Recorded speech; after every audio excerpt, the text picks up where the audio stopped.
Every year, really every spring, I kind of get bit by the basketball bug. It's always been my favorite sport. Really, it's the only sport I like. And so I typically try the new basketball game if I get a chance. For several years in a row, Xbox Game Pass got the new 2K games.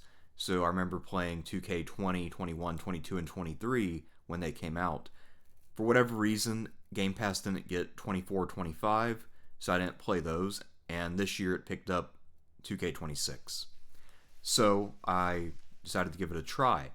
And although this game has a lot of flaws, I do tend to enjoy it because it does cover a lot of territory when it comes to looking at players from different eras. I mean, I'm a big fan of especially the 90s and early 2000s basketball, and so it satisfies that itch. And I still keep up a little bit here and there with modern basketball. And, I also like to learn about some of the players from back in, say, the 70s as well. So 2K having that wide variety of players in the My Team mode is something that I like. And I also like the eras simulation where you can go back and simulate, say, the 80s or 90s or whatever it might be. But really, the reason why this is getting coverage here on my politics channel is precisely because the way this game is run is very much structured and informed by not only trends in gaming, but trends in capitalism in America. In many ways, what is happening with NBA 2K is very similar to the casino culture that's taken over sports betting. And here is what I mean by that. Now, the gaming term for what I'm talking about is called the loot box. 2K is much more guilty of this than just about any game I can think of. Your pack odds are extremely poor. But what I'm going to talk about is how this game is structured to funnel gamers into making bad purchasing decisions. So, in the game, especially in the My Team mode, the physics of the game are not great. So this is supposed to be a basketball simulation rather than NBA Jam. But there are some games where you slide around in ways that don't make physical sense. I've watched professional basketball my entire life, and I kind of know what it looks like. I've also played pickup games, quite a bit of pickup basketball, in fact. And I've watched, say, high school and college games, so I know what it's supposed to look like. And a lot of times the way that My Team games look is high fantasy. It doesn't look anything like basketball. And for a while, I wondered if it was just incompetence, but then I remembered something. Okay, sports has, or at least requires, some knowledge of physics, but the physics required for sports games is vastly simpler than the physics required for a lot of other games. So there's no way you can tell me that in the year 2026, it's not possible to accurately simulate the physics of the game of basketball. I just don't buy it. So why is the defense so slippery and imprecise? I can go back and play. My favorite basketball games ever were the late 2000s NBA Live games, like NBA Live '07. I'm also a big fan of NBA Live 10. So that was back when I believe NBA Live was vastly better than NBA 2K. And I still prefer those games in terms of the feel of the defense. Today's 2K, you can't really play defense.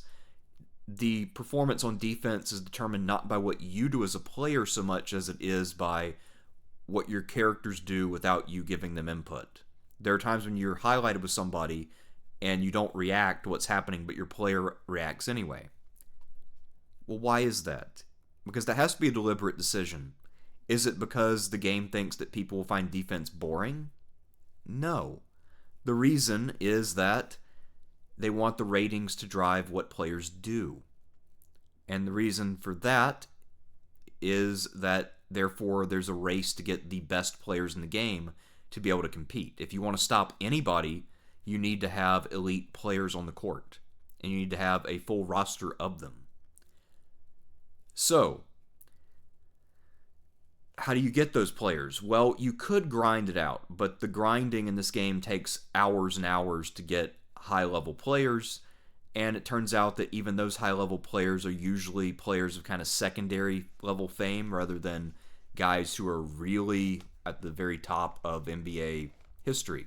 So, for instance, you can get free versions of, say, Gary Payton. And you can get a pretty good one too, but it's not the top-notch version. Or there's a version of Michael Jordan you can unlock, but that one is also not quite at the pinnacle of this game's power levels. And I do refer to them as power levels almost in a Dragon Ball Z sense. So, the point that I'm trying to get to is that even if you, say, are a kid and you have days worth of playing time to grind it out and unlock all the best rewards that you get for effort, those cards, and that people refer to each player as a card because you have different versions of each character, each player, and depending on what card you have, that's how powerful the player is. Each card, even if you get all the unlockables, you still will be at a disadvantage to somebody who's dropped a bunch of money and has just unlocked players that way. So the game does allow you to grind it out, but it doesn't actually make you competitive online, which is really where this game makes its money. And the other thing about the online play that's messed up is that the game is very much rigged to where you can only play one style if you want to be successful. The only successful style in the game, the only viable approach, unless somebody does this incredibly poorly, is that you need to have characters who run very quickly, can get to the rim and dunk, and make threes. And the other thing 2K's been doing for years at this point is that they've made it incredibly, excruciatingly difficult on some difficulty levels to make three-point shots. It's to the point where if you play these games, you would, and you've never touched a basketball, you would believe that the most difficult thing for a professional athlete imaginable, a feat that goes beyond comprehension, is the act of shooting a three-pointer. It's to the point where I have played on Superstar difficulty with a high-level Steph Curry, and I can't shoot above 25% on jumpers, even on open jumpers, because it is so stringent. You have to be incredibly perfect on every single shot to make it. I can tell you, as somebody who actually has touched a basketball, a shot does not have to be perfect to go in. That's a ridiculous mechanic. So why does it exist? Well, if you make shooting incredibly hard, then the main determinant of your success, aside from hand-eye coordination, which is variable, I mean, mine is pretty damn poor. There are some people who have good hand-eye coordination, but still, if you want to be successful, you not only need that, but you also will need the best versions of the best shooters. And so, that's where spending money comes in, because to get the ultimate Steph Curry, so Steph Curry's the greatest shooter ever, if you want the best version of him, then you need to spend money. And because pack odds are so poor, you might end up having to drop a couple $100s to pick up somebody like Steph Curry. I remember watching in a mix of fascination and horror one time the channel Troy Dan. I haven't really watched him in a long time, but I used to watch. And I just watched him drop hundreds and hundreds of dollars looking for, say, the newest Kobe or Shaq card. And then I realized that although most people aren't spending that kind of money, they're spending a lot of money on this shit. And I don't really get it. This game is just simply not quite that good. I also have to say that there are improvements every year, but these improvements are always pretty small, and I can notice some of them between 2K23 and 26. So for instance, to simulate the difference in player quality, in 2K23, what happened in my team was that sometimes players would teleport through each other. So if a player's really good, and you say, put yourself in the right position to stop them, rather than having an impact, the player will kind of mysteriously teleport through the other guy. And it looked like absolute shit.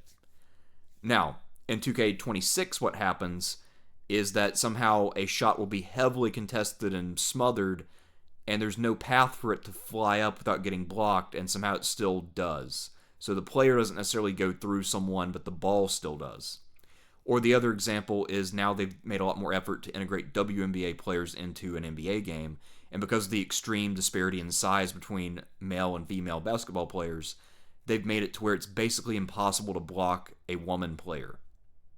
So that also creates a physical issue when you have women going up for layups. There's a player literally blocking the shot with their chest, but the ball still finds a way to go in. So the physics are still a joke in this game, to the point where, I mean, fantasy sci-fi type games have more realistic physics than NBA 2K. And again, this is all deliberate because unless you have the very best cards that you have to buy, you cannot compete.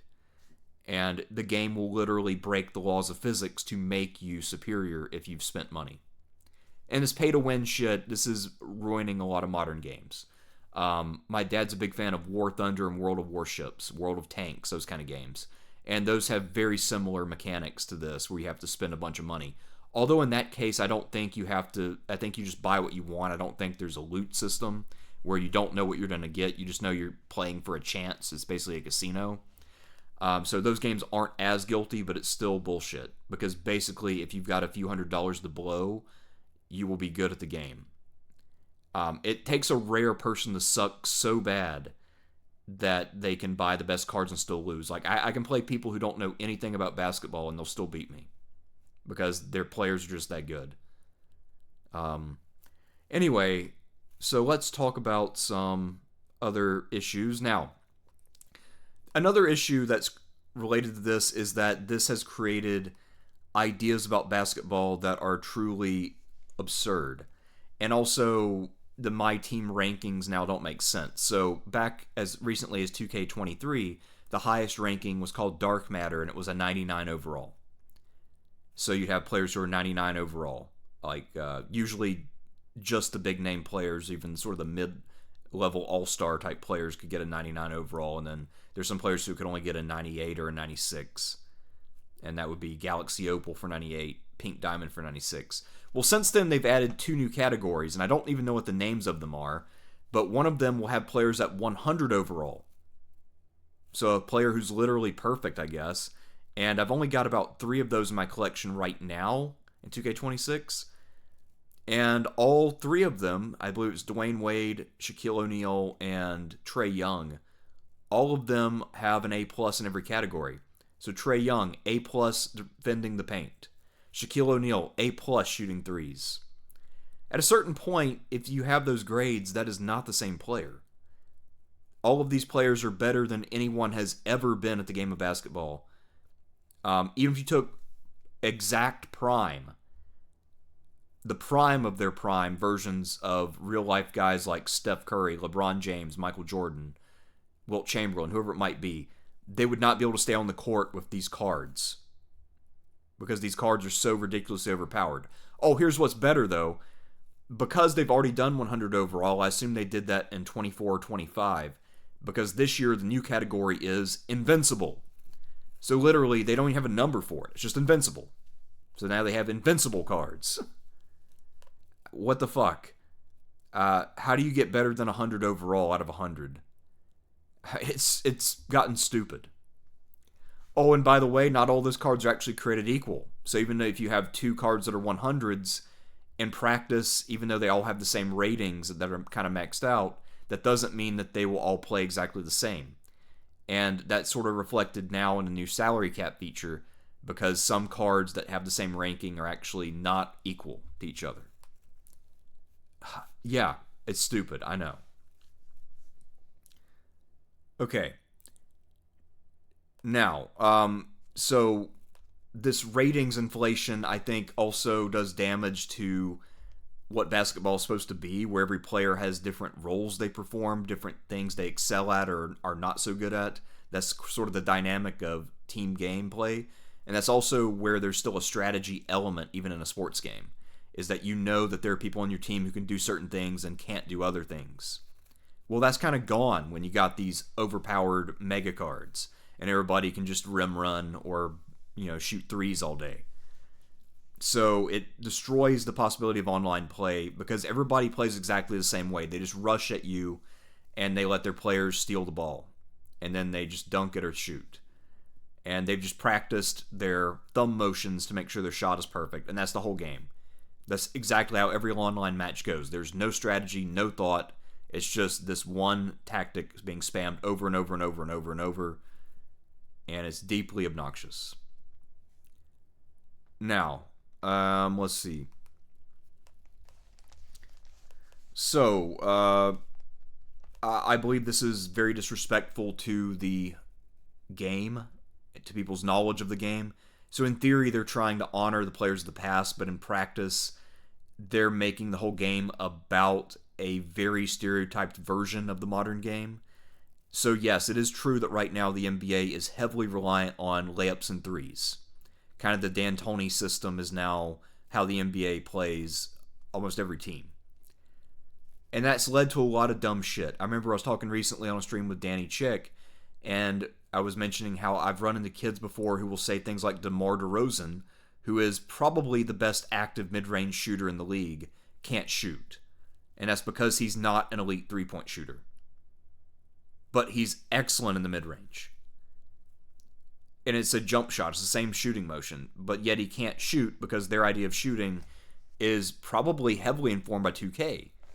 Because in 2K, a DeMar DeRozan who's remotely accurate has no three-point shot, and by the standards of the game is totally useless.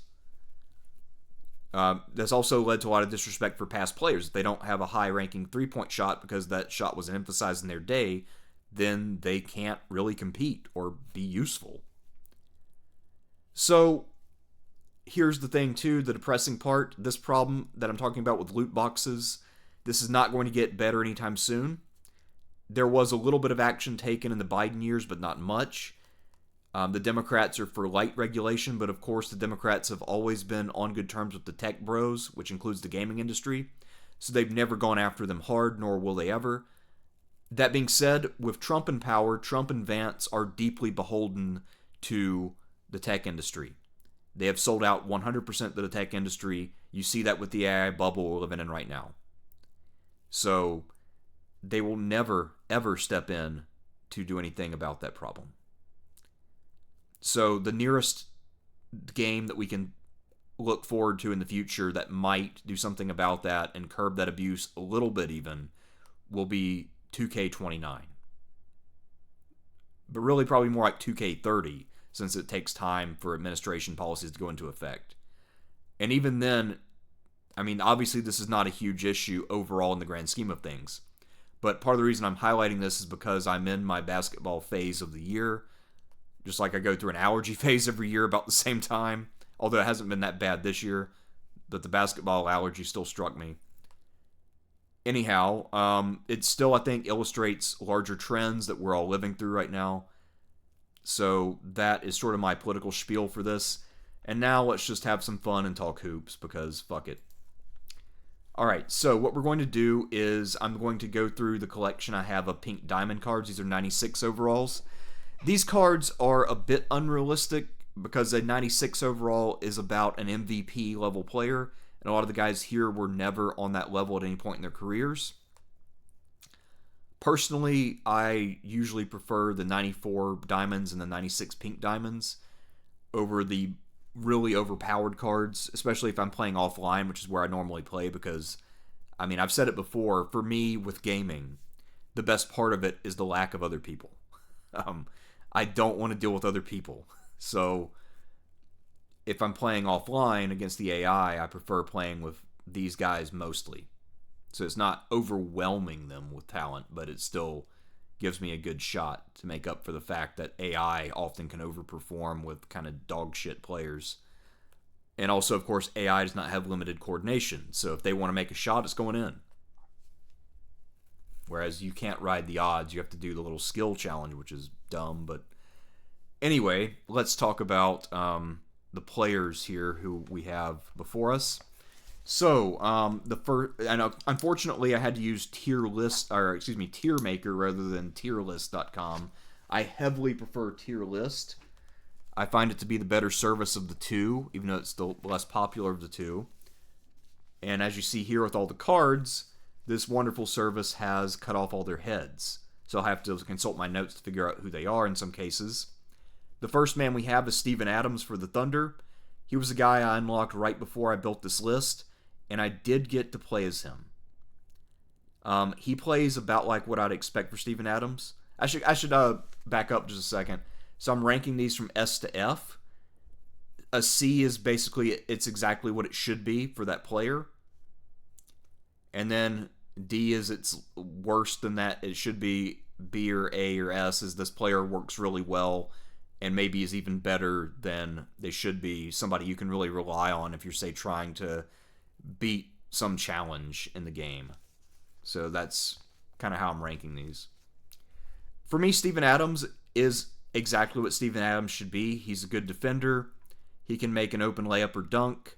He does well at rebounding. Pretty mobile for his size, and that's about it. So this is just a Steven Adams who is a good Steven Adams playing a nice game. So, works for me. Let's see, next up, my notes say we have Shawn Kemp, who's all the way over here. So this must have gotten messed up. So I'll try to do my best here. So let's talk about Shawn Kemp. I grew up watching him in the 96 finals against the Bulls.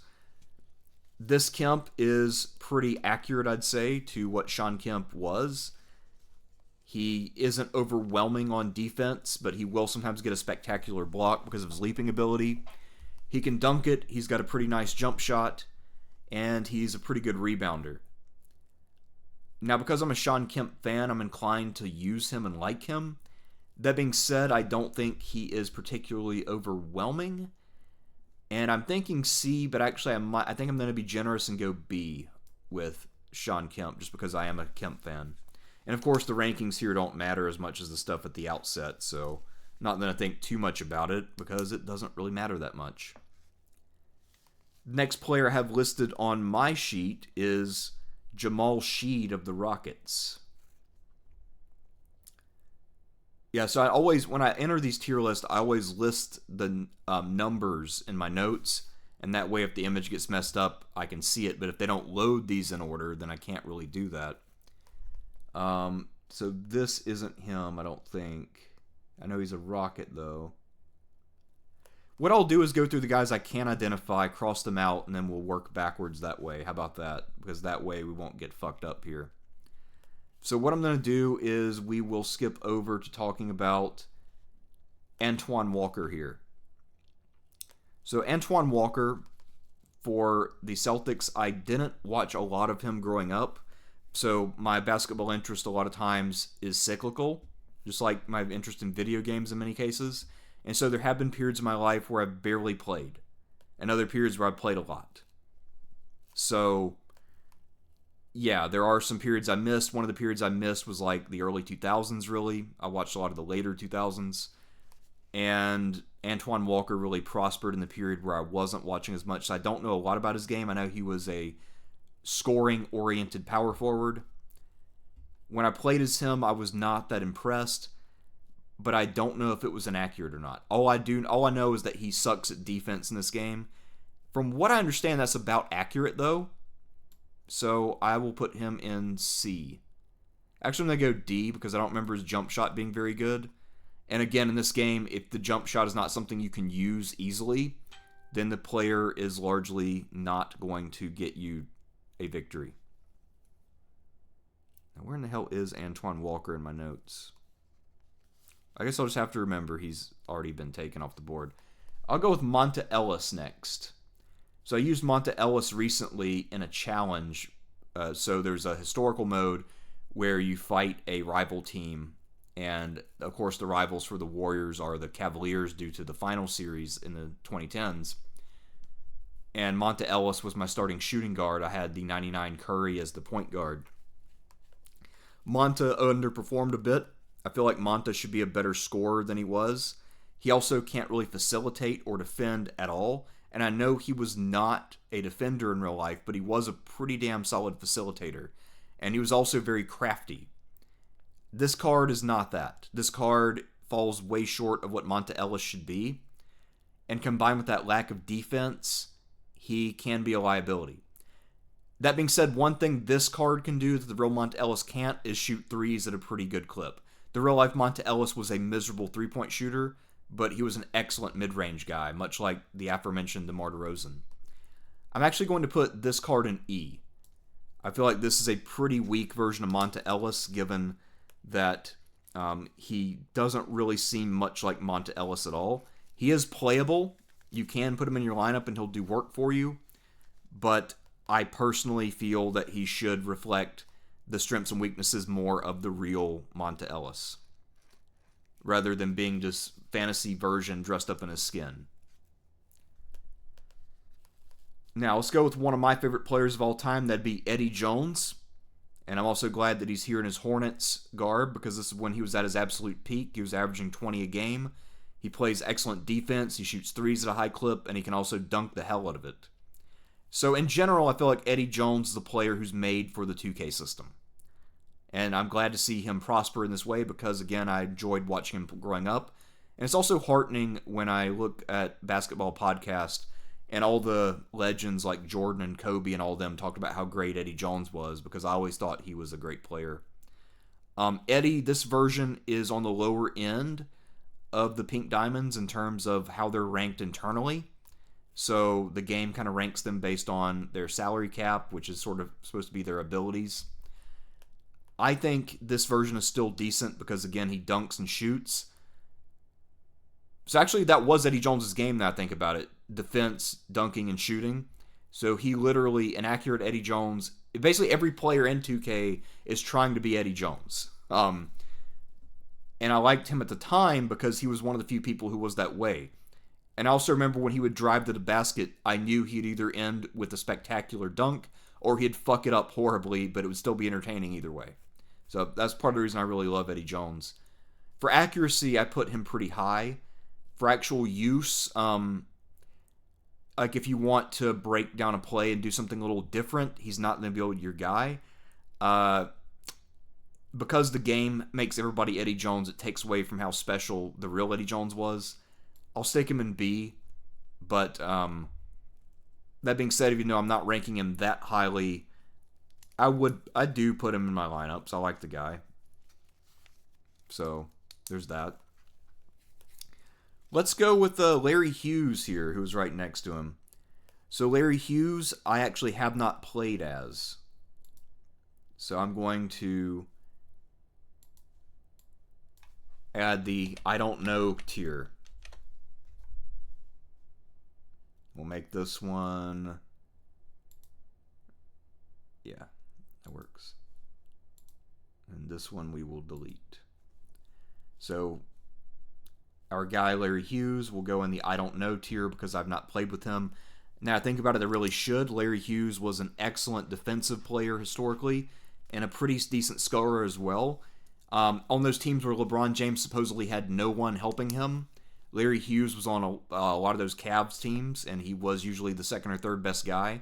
He also played with Jordan on the Wizards when Jordan returned from retirement the last time. So Larry Hughes is a good player. He was probably never anywhere close to a 96 overall, but he was probably legitimately, in 2K terms, like an 86 maybe at one point. Let's go with somebody a little disappointing, someone else I grew up with. That'd be John Stockton. So the real John Stockton has become criminally underrated because he was not a hyper athlete. The real John Stockton was never much of a leaper. But he kind of had the stamina like a Nash or a Curry. The guy never got tired. He could play heavy minutes. And although he didn't do super fancy passing, his passing was accurate. He averaged double-digit assists almost every season of his career. And even at the age of like 39 or 40 or whatever his age was his last season, he still averaged just under 10 assists per game. He also is the NBA's all-time leader in steals, which is something that gets underrated. This version of John Stockton's pretty underwhelming, though.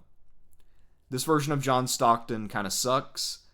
He is not fast enough. The real John Stockton is speedy, even if he can't really jump. And his jump shot is a little flat to the point where it's easy to get blocked, which is not all that accurate. I don't remember John Stockton getting blocked much. I feel like his handle is also underrated in this game. I'm going to go ahead and add back the F tier real fast because that got deleted. There we go. And we'll get rid of this one.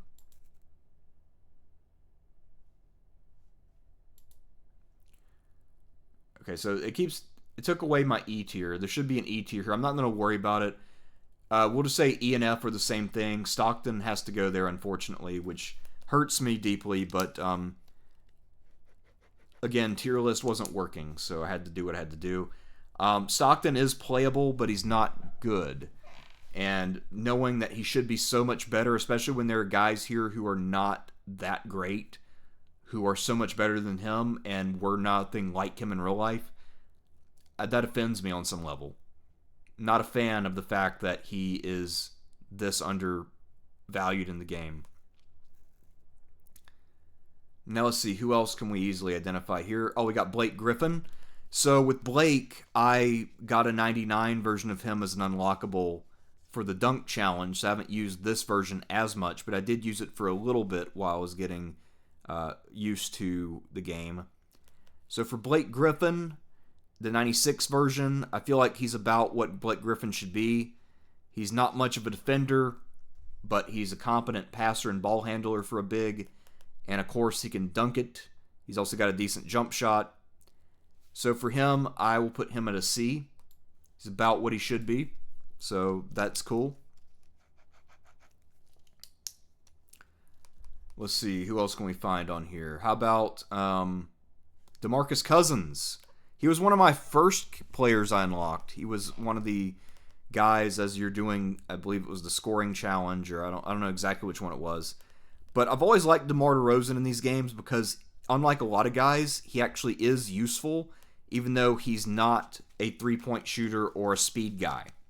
Because he's very good in the paint, he's got good post moves, he's also got good post defense, and he's an excellent rebounder, partly because he's bigger than most of the bigs, especially the modern bigs.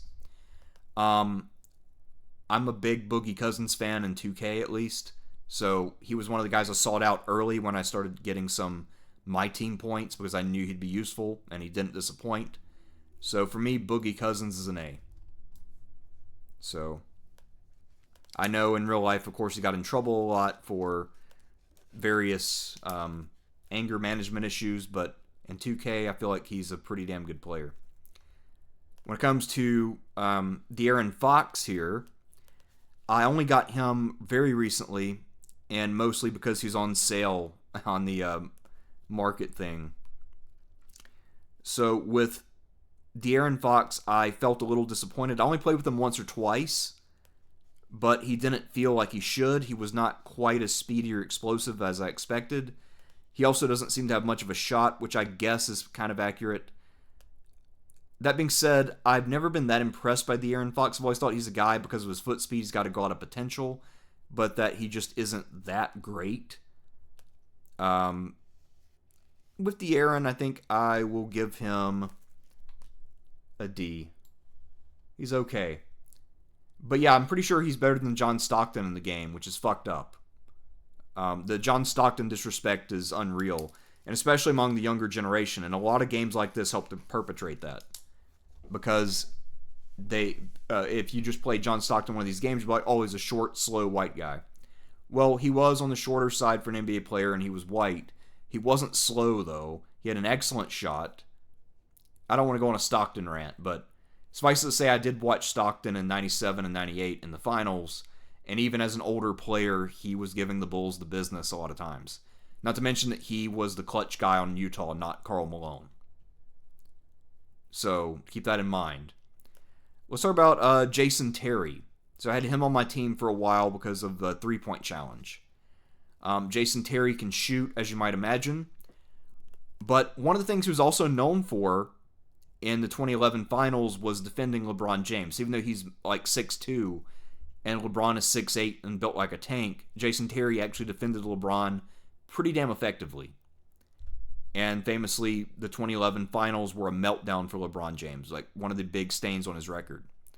So Jason Terry should be a very well-rounded player, but in this game, he is basically just a three-point specialist who's a little bit slow and can't play much defense. I think he was decent at rebounds from what I recall, though. But other than that, he was not really what he should be. And so I think this is a mostly failed Jason Terry. I don't think the disrespect to Jason Terry is as bad as the disrespect to John Stockton, though, because Jason Terry is not on the level of John Stockton. But still, it is disrespectful to him. And I think sells him short, especially when a lot of these other guys are either rookies or second-year players or whatever, and they're being put in the same category as legends. Let's talk about Larry Kennan. So I'm not familiar with Larry Kennan, really. I had to look him up when I found his card. Larry Kennan in this game is excellent at getting steals. And apparently he was kind of like Bruce Bowen before Bruce Bowen in terms of being a defensive specialist on the Spurs. If you put him in the game, he'll steal the ball and make threes for you. And again, in 2K, those skills are invaluable. So although I don't really know much about this guy, and he doesn't seem to have a very well-rounded game, he's also a little slow, but his ability to strip the ball and also to make threes is very valuable. So I'll put him in the C. All right. Next up, we have Michael Redd, I spot here. So Michael Redd is a member of the Bucks. He was a left-handed shooting guard. I always remember using him a fair amount in NBA Live games back in the era when he still played. I never actually saw this guy play in real life, though. So, I mean, I knew he was one of the better shooting guards in the league, but I didn't know a whole lot about him. Anyway, Michael Redd in this game sucks. His jump shot is trash. It's almost impossible to get it to go in. He doesn't really play very good defense. He's an F. All right, next up we have, let's go with a guy I played recently, Mitchell Robinson. So Mitchell Robinson is the current starting center of the New York Knicks. He wears the 23. This is actually a diamond card. I couldn't find the image of the pink diamond card, so I used this other one instead. Mitchell Robinson in this game is actually really good. So Mitchell Robinson definitely holds down the middle, maybe not quite as well as Boogie, but pretty damn well. He can score. He can also guard the rim with shot blocking. Pretty decent rebounder. Pretty mobile for a big. So I would put Mitchell Robinson in B. All right. Let's see. Let's go with Guy Santos. So this season, Guy Santos has had a breakout year. I don't know what year it is for him, but he got off to a slow start in his career. He was playing behind Jonathan Kuminga for a while. By the way, the Kuminga card in this game is kind of crazy. Kuminga, the Diamond 94 one on the Warriors, that's an underrated card. That Kuminga plays hella defense. He actually did his chase down block on a superior card of LeBron James. And I was pretty impressed. I'm like, well, you're getting played again. Guy Santos, though, has a breakout year this year. His average went up across the course of the season. He's very crafty. And actually, that's reflected in this card. This is a very accurate Guy Santos. So Guy Santos gets a lot of his points by twisting and turning in the paint or down on the block. He can also shoot some. He plays decent defense. He can rebound. He can pass. He doesn't do anything at an elite level, but he does everything competently. And that's actually exactly what Guy Santos is. So this is basically just the best game Guy Santos has ever played. This is the card for that. I would give Guy Santos an A. And again, I say that as someone who's a fan of accurate players who feel like they should. Guy Santos is exactly what he should be. And now to think about it, we do need to get some guys on the board who are S tier. So we've already got Guy out of the way. Let's do some of the other two Warriors while I'm thinking about it, because I did try to collect. I'm a Warriors fan, so I wanted to collect some of the guys on the team.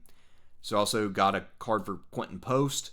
QP had a good start to the season in terms of his improved defense, so he was one of those many late picks they have, or second-round picks.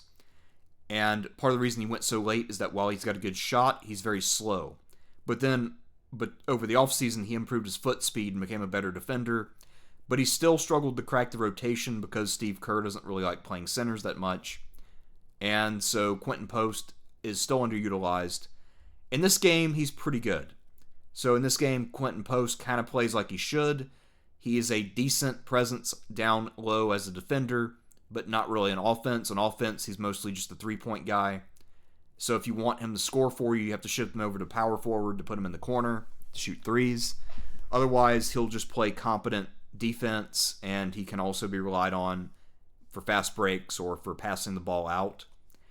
So pretty accurate version of Quentin Post as well. I don't think he's quite as good as Guy, but he is accurate. This feels like Quentin Post, so I'll put him in the B tier. The other Warrior, of course, is a guy who's no longer on the team. That'd be Trace Jackson Davis, the kind of undersized defensive center. A guy they definitely didn't play nearly as much as they should have. So Trace Jackson Davis is a son of, I believe it was Dale Davis, who played in the 90s. Trace Jackson Davis, I don't know if he had any real signature games as a Warrior. I feel like a lot of the playing time he might have had, say last year, was taken up by Kevon Looney, who was still on the team at the time. But Trace Jackson Davis, excellent defender, and in this game, he can block shots like nobody's business. So in this game, he's probably the best pure shot blocker of anybody listed here. That being said, he doesn't really have much offense, which is exactly what you would expect, because again, TJD is pretty much just pure defense. And so for that, I'll also put him in the A tier. So if you just need somebody to block shots to make a challenge, like where you have to block 3 shots in a game, TJD at the power forward is a good option. You can also play him at center, but I'd say power forward because, in 2K, because of all the historical players, there are a lot of dinosaur bigs, and you don't want to have 2 small bigs out there if you're going to face Shaq or whatever. That's actually one improvement in the physics, is that the big players do bully you. And there is a penalty to being outsized. So that is one of the improvements in physics. But still, there's a lot of work to be done in the physics department. And now, without any further ado, I'm just going to go ahead and crown the best center of the Pink Diamonds. And that would be, without a doubt, Robert Williams III, also known as Time Lord. This guy will lock down the paint. This guy is basically unbeatable in the game.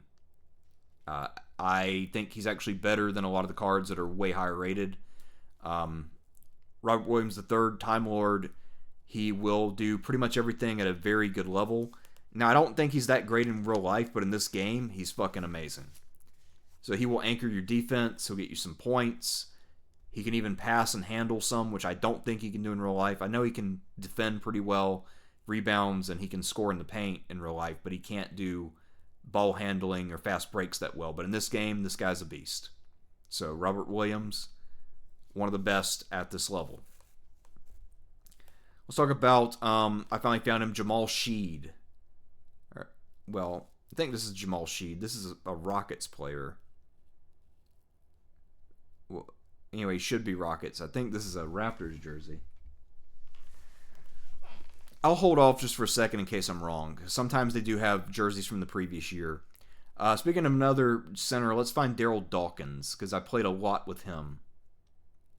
So Daryl Dawkins has the coolest nickname of any player, or one of the coolest nicknames, Chocolate Thunder, because he was known for his dunks in the 70s or 80s. A little bit undersized, so he's really more of a power forward than a center, but I think because of his leaping ability, he could jump and block shots. So he's kind of like the Ben Wallace of the era. Even though it was an era of dinosaur centers, he was kind of the Ben Wallace out there jumping up and blocking shots. Daryl Dawkins in this game, though, is not that great. His dunking ability is a little limited by the fact that you're going against big guys.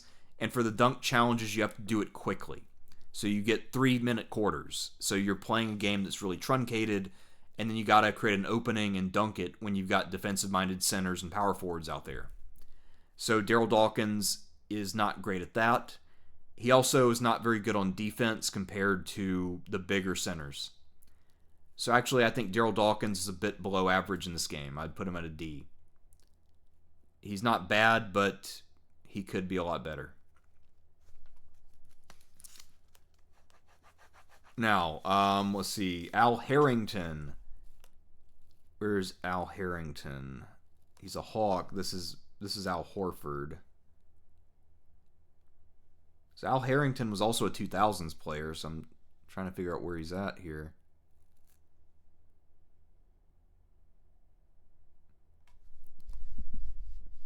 I think this must be him by process of elimination, because he's got the Hawks uniform on. So Al Harrington, I have not played with him, so we can go ahead and take him out of contention.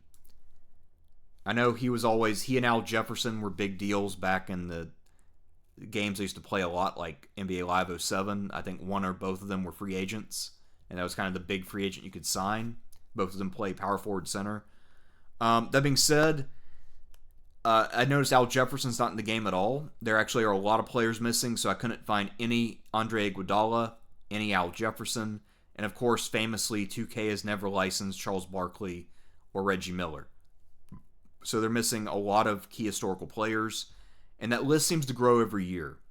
It seems like every year somebody will retire, sometimes even a minor player, and then all of a sudden they're gone forever. Or maybe a modest player who should still be around. And it's not as if you have to be a major name to remain in the game. I mean, Daquan Cook is always in the game. And he, I think, played, 3 seasons or something? Alright, so getting down to the nitty-gritty now. Kyle Lowry. I played as him for the first time the other night, and I was pretty disappointed. So Kyle Lowry, in the class of 2006, came into the league. I think this is probably the last season. He'll probably announce his retirement over the summer. Kyle Lowry was an undersized guard, went late in the draft, and he was only expected to have a rookie contract and get bounced. He's had a great career. He even had an all-star appearance or two. He was a really key player on that 2019 championship team for Toronto. Also played good ball on the Rockets and some other places. But unfortunately, Kyle Lowry in this game is trash. He just doesn't really do what he's supposed to do very well. Can't play any defense at all. He can shoot a little bit. He can also get to the cup as long as there's not a big center around. But he can't really finish through contact, and he can't play defense. So I would have to put him in the fail tier because he sucks. And given that he's supposed to be on par with these guys, he just simply is not. And I would not feel comfortable with him in a lineup trying to win a game if these are the kinds of opponents he'd be facing. Speaking of, I guess we talked about Al Horford already. I don't think I've played with Al Horford. I probably have, but I don't remember right offhand, so I'll go ahead and put him in I don't know. When it comes to LaMarcus Aldridge, though, I have definitely played with LaMarcus Aldridge. Quite a few games because I had to do the 11 steals challenge, which took for fucking ever. LaMarcus Aldridge, I think, is a great player. He's also in that draft class of 2006. He is a very good center / power forward. He was great on the Trailblazers. Also really good with the Spurs when he played alongside of Tim Duncan. They kind of did a new Twin Towers kind of thing, and he had a somewhat similar skill set with the post-up jumpers and defense and everything. This version of LaMarcus Aldridge I felt was pretty damn good too. I actually had him paired with a diamond, so 94 overall Tim Duncan, and they actually played almost identically, and if anything, Tim Duncan might have been a little better, but LaMarcus was still solid. And he was about what I'd expect from LaMarcus Aldridge, so no real complaints. I'll give him a C. We got Brook Lopez here, so we'll talk about him. Brook Lopez, of course, is one of the original stretch bigs. I believe he came in as a bruiser and then slowly migrated out to the three-point line as his career progressed. He was a star on the Nets, and then he was a major role player for the Bucks. Forget where he's playing now. I think he's maybe with the Clippers. I don't know. Anyway, Brook Lopez has had a great career. In this game, he is a three-point specialist, so you have to play with him in the shooting challenge. And his shooting stroke was pretty damn good. And his defense is also solid. So for me, Brook Lopez was a solid B. Seemed about like an idealized version of Brook Lopez as a mobile big. So maybe kind of what he was a few years ago. About accurate. Let's see, another person I've never used yet. I got Jerry Sloan, who later became a Bulls executive. I never saw him play as a player. I've also never played with him in the game. So he will be in the I don't know tier. Let's see, who else can we put off the map here? Adam Morrison. I was excited to pick up this card because I always found Adam Morrison to be an intriguing what-if case. He's also in that draft class of 2006. You can tell I played a fuck ton of NBA Live 07 because I basically know the whole 06 draft class. But anyway, Adam Morrison, I don't think I played with him yet either. But I will rectify that eventually. He is an interesting player. Kevin Martin. I played a fair amount of Kevin Martin early, so I picked up his card pretty early getting the game. Kevin Martin is a solid player. He's a little undersized and skinny, so I was worried he'd get bullied, and he did a little bit. So that's why I picked up Eddie Jones, because I was afraid Kevin Martin wouldn't be durable enough. He was a little light, but he did fairly well. And if anything, he's got a better skill set than Eddie Jones in this game, a little bit more variety, but he does get pushed around a bit, kind of like the same thing with Monta Ellis. That being said, I feel like Kevin Martin is about what he should be, and I put him at C. So I feel like his strengths and weaknesses were pretty fairly represented. He was a sniper in real life. They did decide to get rid of his really weird release, though, because it'd make the shots too hard to make. So they made his shot more traditional, so that way it's easier to hit. And that's accurate in a way, because Kevin Martin was a great shooter. He just had a weird way of shooting. So I'm glad they actually did that. Even if it is less accurate, it makes him more viable. So, let's talk about, I believe this is Dean Wade. Yeah, so Dean Wade is on here. Dean Wade I unlocked as part of a duo where when he's on the court with Sam Merrill, the two of them become 99 overalls. So if you play them together, they're much better. So Dean Wade here, I actually thought he's a great player in the game. I don't think I played him without the boost, though, so I've only played him as a 99 overall, as a dark matter. That being said, I mean, he kicked ass out there, and he got me through whatever I was trying to do at the time. So I can't really say anything bad about the guy. I am inclined to put him in A, just because of how pleased I was with his performance. As for his running mate, Sam Merrill, I was not as impressed. Now, he did fine. Also, I gotta admit, I don't know much about Dean Wade or Sam Merrill as players. I know they're current players on the Cavs. Didn't watch a lot of Cavs this year, so I don't know if these guys are accurate or not. With Sam Merrill, I was less impressed, but he did just fine. I didn't have any issues with him. He just didn't impress me as much as Dean Wade did. I believe he also didn't get boosted as much. I believe he only got boosted to 98 by that bonus. But still, he was totally fine. No real complaints. I'll give him a C. Let's see, who else do we have left? We have Nicolas Batum, one of the French players on the Blazers when he was in his prime. So Nick Batum is supposed to be a pass-first guy. He's fairly slow-footed, but high-skilled and large. And he is that in this game. He's pretty damn slow. But, again, he can shoot, and he can pass, which is exactly what you want out of him. I don't like his release, though. I find his release to be a bit clunky and hard to figure out. So I'm going to put him in D. I think it's probably accurate, though, but I'm just not a fan of how he plays. I actually like the real-life Nick Batum, but I'm not a fan of the game Nick Batum. We also have Dalton Connect. And really all I know about Dalton Connect, because I don't really follow the Lakers that closely, is that he's an excellent young player, either a rookie or second-year guy, who has not gotten as many opportunities as he should because the Lakers have emphasized the importance of Bronny James. And Bronny James, of course, has no potential or skill whatsoever. He's a Nepo baby, and he fucking sucks. This game also has a pink diamond Bronny James in it, but I haven't gotten it. And it's because of how popular the Lakers are. Literally, like, half of all NBA fans are just Lakers fans. So that means that the effect on this game is that when you're going through the market to buy Laker players, it's ultra expensive. So if you're using the in-game currency, you're going to spend out the wazoo for Lakers guys. So I don't know if I'll still be playing when it comes time to play the historical challenge for the Lakers, but it will be hard for me to fill out the roster because of how expensive Laker players are. And I'm not dedicated enough to break out a credit card for that kind of bullshit. So I haven't played as Dalton Connect, though. That was my very long-winded way of saying that. Let's see, who else is on here? We have Walt Clyde Frazier.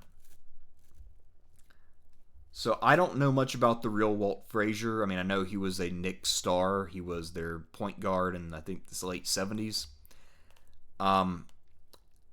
I didn't enjoy playing with him in this game, quite frankly. I found him to be rather difficult to control. I found he didn't really have a reliable way to score, whether it was mid-range, threes, or dunking. He was kind of okay at a lot of things. He could also pass a little bit, as you might imagine. His defense was okay, but not great. And partly I needed him for a challenge. I think he had to get defensive stats, and it just took forever for him to get where he needed to be. So I'm going to put him in the D tier because he was not fun, but he also wasn't terrible. I feel like he should have been better. I mean, I feel like Walt was a fan favorite, but he was not entertaining or fun in this game. Let's see. I believe this is Jamal Sheed. He was a challenge player. I'm more sure now that we've narrowed down the field. Jamal Sheed, I actually have never heard of this man outside of the context of this game. I performed the challenge. It was fine. I wasn't that impressed one way or the other, so I'll put him in C. So far as I know, that's an accurate Jamal Sheed. But I don't know, so that's the problem. Let's see if we can find David Jones Garcia. I believe this is him. Didn't really have a strong impression of him either. I don't know if it's actually which one of these guys it would be. I know this is Sean Elliott, though. So we'll do Sean Elliott. Sean Elliott is really good in this game, as he should be, because he's one of the better players on the list here. Sean Elliott was an elite small forward at the time.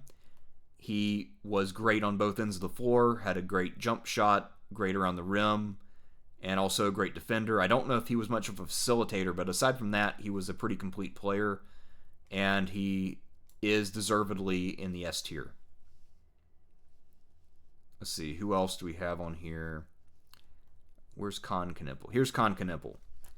So Con Knipple is a rookie sensation on Charlotte, probably the best new player they've had in a long time, at least since LaMelo Ball.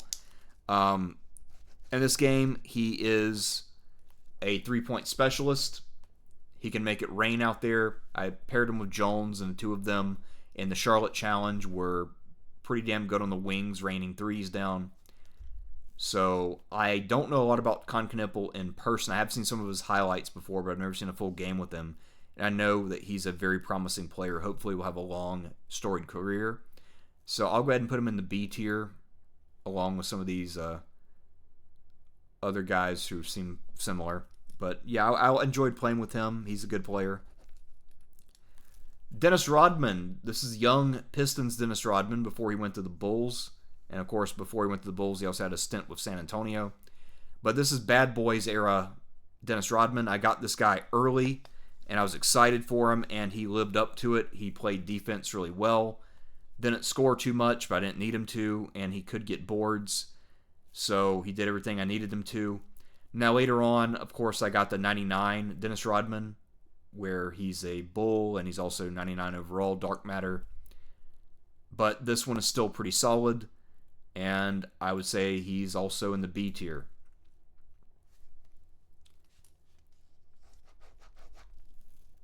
So we also have on here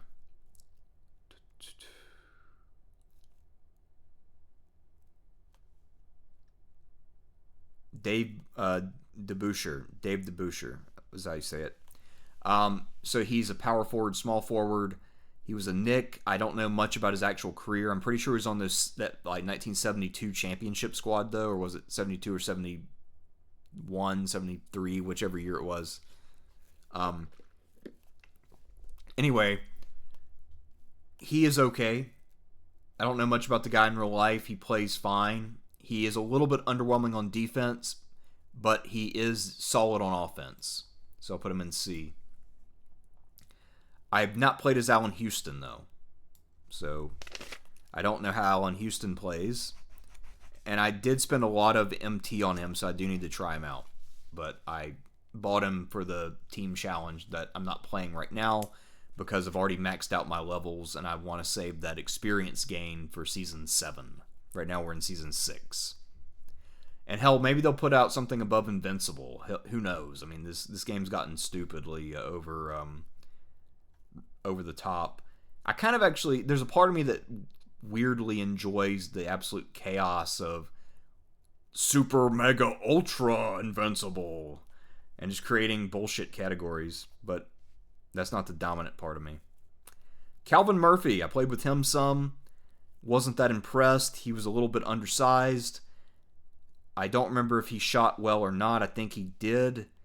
But again, I was not that impressed. Small guards in this game who aren't named Steph Curry or Allen Iverson tend to not be very good. I don't have too many complaints, but he didn't impress. Yuki Kawamura. I'm trying to find him on here because he's a bull. Here he is. So Yuki Kawamura, I'll be honest, I have no idea who the fuck he is, but I did play with him for the challenge. I put him at point guard. He did just fine, but nothing special. Pretty good balance of passing and threes. I don't think he was a very good defender, though, so you have to have 10 players from the team that you're representing, and then you have 3 other guys to bolster the squad. So my go-tos were Darren Williams, who I got from the big board thing. So I actually got lucky for a change and drew one of the main prize characters early. So I had Darren Williams, who is an excellent point guard in this game, and I had to have him come in to do defense, or maybe I had Gary Payton because I got both of them early, and they kicked ass in this. But yeah, Kawamura couldn't guard anything. He can play offense but not defense, so I'm going to put him in D. And remember, you can't just play manual defense. It doesn't work. You'll just pick up fouls, which is stupid. All right, let's see. Joe Caldwell would be a Hawk, which would make him this guy, I think. And it looks like it says Joe based on the very little of this I can see. Joe Caldwell is pretty unmemorable. I played with him for a couple games, but nothing major. So I will just stick him in the C tier and move on. I've already identified, this is Frank Ntilikina. So I did play with Frank Ntilikina. I was pleasantly surprised. I know Frank Ntilikina in real life is more of like a powerful defensive point guard. In this game, he is that, but he also had a pretty credible facilitation streak, and he could score when needed, including making threes.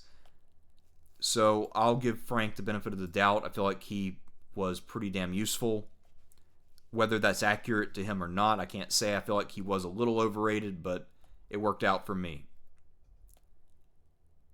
Let's see. This must be Tristan da Silva, who was also a challenge player on the Magic. I felt like he was a little bit boring. I also don't know anything about the real life Tristan da Silva. I'll just slot him in D. For doesn't matter to me. I guess by process of elimination, that means that this has to be David Jones-Garcia. So David Jones-Garcia, I've never heard of this guy either. So he was also news to me. That's one of the cool things about the game is sometimes you learn about players who were before your time, or at some period you weren't watching, or only had a short stint with that team, or whatever it might be. So he played fine. No real comment one way or the other. I feel like he could shoot really well, but his defense was a little sus. He also was a combo guard, so both shooting guard and point guard. I don't remember if he could facilitate or not. I'll just put him in C, give him the benefit of the doubt. Now we're down to the nitty-gritty. One of these guys I know really well, the other one's not so much. I believe this is Devin Carter. So he was one I picked up right before I made this list. And I remember playing against him. He was kind of a small guard who could get under your skin a little. But I don't think I got to play as him. Maybe I did and I just don't remember. But I'm pretty sure I haven't played as him. That leaves us with, of course, Connie Hawkins from the Suns. So Connie Hawkins is a pretty good player here. And he also is one of those guys, I assume because of his era, based on the black and white photos, probably from the 60s, maybe 70s. He also gets his points through wiliness, I guess I would say. He's very good at twisting and turning and getting the ball in the basket by any means necessary. So I was pretty impressed by his gameplay. It seemed fairly realistic as far as I can tell. And I had a good time playing as him. I was not happy when I had to take him off my team because I was just trying to go through all the challenges. And so when a player had done what they needed to do, I retired them. But Connie Hawkins, he played well for me, and I might put him back in a lineup for a future team. So I don't know if I've done the Suns challenge yet or not, but if I do, he's going back in the starting lineup. Before we get to this Bucks number 19, I got to figure out who the hell he is. So I know that he is... I know he's not Joe Dumars. That's obvious enough.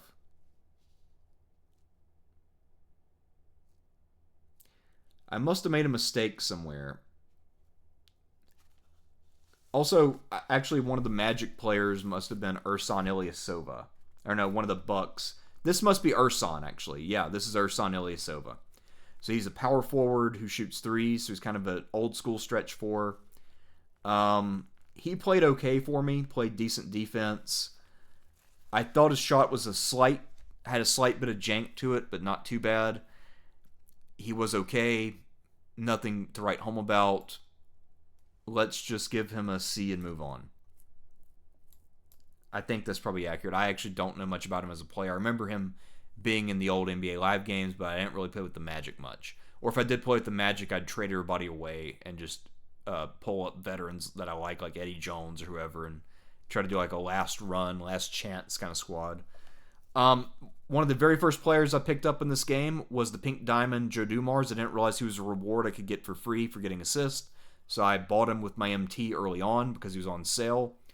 And this ended up being one of the best players in the game. Joe Dumars got me through a lot of those early challenges. He plays defense really well. He also has a really sweet shooting stroke. He finishes at the rim well. He's got some mid-range, and he can pass. I can't complain. This is still one of my favorite cards in the game. If I had to play with any of these cards and try to win a game or contribute at the Pink Diamond level, without a doubt, Joe Dumars would be the guy I'd go with. So one of the first cards I picked up and still easily the best at this level. So those are my rankings of the Pink Diamond cards, just to round out this video, because I feel like most of the videos I've done in the last however long have been pretty short. So here's a long video for you on Thersites Politics After Dark. Alright, well that's all I got for you now. Next time, I'm actually going to be looking at the book about the Gawker lawsuit by Ryan Holiday, and I'll pair that next week with an exploration of the idea of the tech Native America. So effectively, next week will be a bit of Peter Thiel backstory. And part of the reason I'll be going into Peter Thiel so much is for the simple reason that Peter Thiel is incredibly important right now, because there's always a good chance that Trump will be removed and J.D. Vance will be president, and Vance is an acolyte of Peter Thiel. So all that and more, or maybe even a bit less, next week. So I'll see you then. No more basketball until next year at least.